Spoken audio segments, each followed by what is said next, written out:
Assalamualaikum warahmatullahi wabarakatuh. Perkenalkan, nama saya Rifdah Naila Harasati dengan nomor induk mahasiswa 12240500128. Di sini saya akan memaparkan mengenai 25 teori komunikasi jurnalistik. Yang pertama itu ada teori agenda setting, di mana media massa itu mempengaruhi perhatian publik terhadap isu-isu tertentu atau isu-isu yang sedang viral.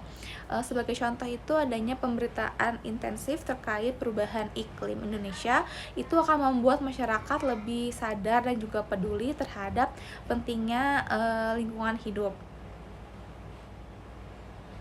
Lalu yang kedua itu ada teori framing, yaitu di mana cara penyajian informasi dapat mempengaruhi cara individu memahami dan menafsirkannya berita tersebut. Sebagai contoh itu berita tentang demo itu bisa di framing sebagai protes damai atau mungkin kerusuhan, sehingga mempengaruhi persepsi publik terhadap kejadian tersebut.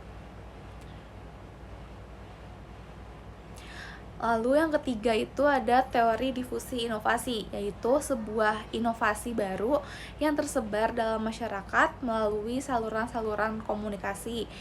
Sebagai contoh itu sebuah media seperti Pikiran Rakyat, itu yang awalnya dia hanya sebuah media cetak, namun kini memiliki media penyiaran, radionya, dan juga digital.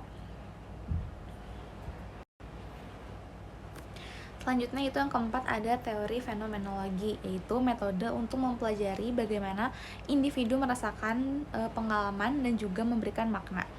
Sebagai contoh yaitu membantu memperkaya liputan dengan memasukkan perspektif individual yang beragam dan juga pengalaman-pengalaman dari si narasumber. Nah, selanjutnya itu yang kelima ada teori hierarki media, yaitu bagaimana pengaruh internal dan juga eksternal media terhadap isi pemberitaan oleh media massa. Nah, sebagai contoh itu viralnya sebuah video yang membahas isu sosial ataupun politik, yang kemudian itu akan mempengaruhi percakapan publik yang secara luas. Selanjutnya yang keenam itu ada teori individual different, yaitu setiap khalayak akan memberikan respon yang berbeda-beda terhadap pesan yang disampaikan oleh media sesuai dengan apa yang kita inginkan dan juga sesuai dengan kepentingannya. Seperti contoh itu ada postingan artis yang lepas hijab di sosial media, itu akan menciptakan respon yang berbeda dari setiap khalayaknya, ada yang pro dan juga ada yang kontra.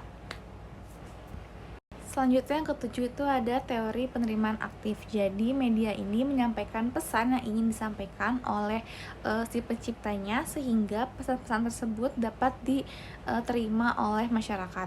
Nah, sebagai contoh itu di platform sosial media seperti Facebook, Instagram, ataupun Twitter, pengguna ini tidak hanya menerima informasi saja secara pasif, melainkan juga bisa aktif dalam memilih ataupun berbagi terhadap si konten yang mereka tonton tersebut. Selanjutnya yang kedelapan itu ada teori pengharapan nilai. Jadi teori ini itu menyatakan bahwa kepuasan individu terhadap media itu bergantung pada sikap individu terhadap media tersebut. Nah, sebagai contoh itu ada jurnalis itu membuat berita yang mencantumkan pendapat berbagai pihak, berbagai narasumber terkait suatu peristiwa. Nah, tapi itu tuh tidak boleh memihak pada satu sudut pandang saja, jadi harus netral. Selanjutnya kesembilan itu ada teori persamaan media, yaitu orang-orang cenderung memperlakukan media komunikasi ataupun komputer itu sebagaimana mereka memperlakukan dunia nyata atau manusia. Nah, sebagai contoh itu misalnya televisi itu menyuguhkan berbagai informasi dan juga hiburan. Jadi seakan-akan media ini sedang berkomunikasi dengan manusia. Ke-10 itu ada teori teknological determinis, yaitu struktur masyarakat yang bergantung pada perkembangan teknologi dan bergerak seiring dengan perkembangan zaman. Contohnya itu penyebaran internet telah mengubah cara komunikasi, terus juga perjualbeli, dan juga interaksi sosial secara global. Nah, selanjutnya itu yang ke-11 ada teori ketergantungan. Jadi, khalayak ini memiliki kecenderungan untuk mengandalkan konsumsi informasi dari media tertentu guna mencapai tujuan mereka. Contohnya itu media bisa tergantung pada pendapatan dari iklan ataupun sponsor.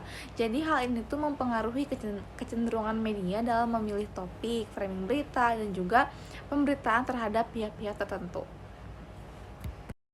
Itu ada teori groupthink, yaitu merupakan proses pengambilan keputusan dari kelompok yang tidak masuk akal. Seperti contoh, sekelompok wartawan ini mengalami kekeliruan dengan mengambil keputusan, yaitu menerima amplop dari narasumber atau sogokan. Lalu yang selanjutnya ini ada cultivation, yaitu komunikasi dengan sosiologi yang berpendapat bahwa sasaran media ini dalam jangka panjang akan membentuk cara pikir khalayak dan juga cara pandang khalayak ke dunia. Contoh, media itu menggambarkan orang bertato sebagai pencuri. Nah, maka masyarakat ini akan menjadi hati-hati jika bertemu dengan orang yang bertato. Selanjutnya itu ada teori use and gratification, yaitu pengguna media memainkan peran aktif dalam memilih dan menggunakan media itu sendiri. Seperti contoh, untuk menghilangkan stres, seseorang ini memilih menonton film hiburan daripada menonton berita yang berat. Ada teori ekologi media, yaitu ilmu yang mempelajari mengenai bagaimana media itu berproses dalam komunikasi sehingga mempengaruhi manusia. Selanjutnya untuk contohnya itu ada media sosial seperti IG, Twitter itu tuh akan mempengaruhi cara generasi Z dalam memperoleh informasi. Selanjutnya itu ada gatekeeping, kan proses seleksi berita oleh media massa berdasarkan kriteria tertentu. Seperti contoh, seorang editor itu akan memilih berita yang akan dimuat di medianya berdasarkan relevansi, kepentingan publik, dan juga faktor-faktor lainnya. Lalu selanjutnya itu ada social learning, yaitu teori yang mengatakan bahwa individu ini belajar perilaku melalui pengamatan dan juga model yang disajikan oleh media. Seperti contohnya anak-anak akan meniru perilaku agresif yang mereka lihat di televisi ataupun internet.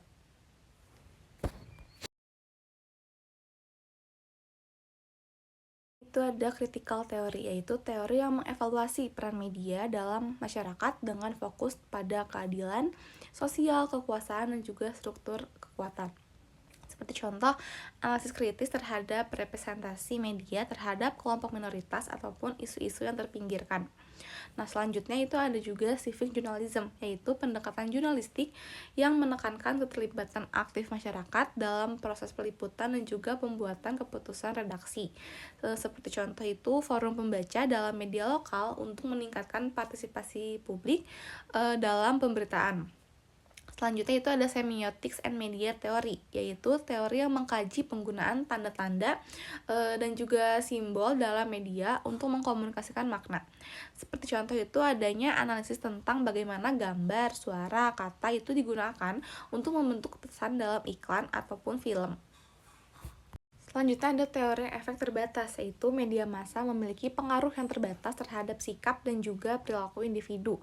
Seperti contoh berita politik yang tidak selalu mengubah pandangan pemirsa secara signifikan.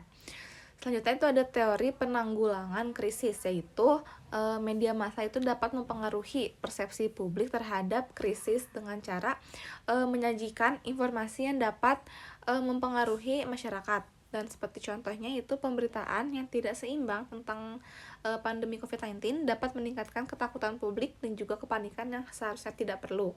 Nah, selanjutnya itu ada teori pengungkapan, yaitu teori ini mengkaji alasan dan juga dampak dari pengungkapan informasi tertentu dalam media massa.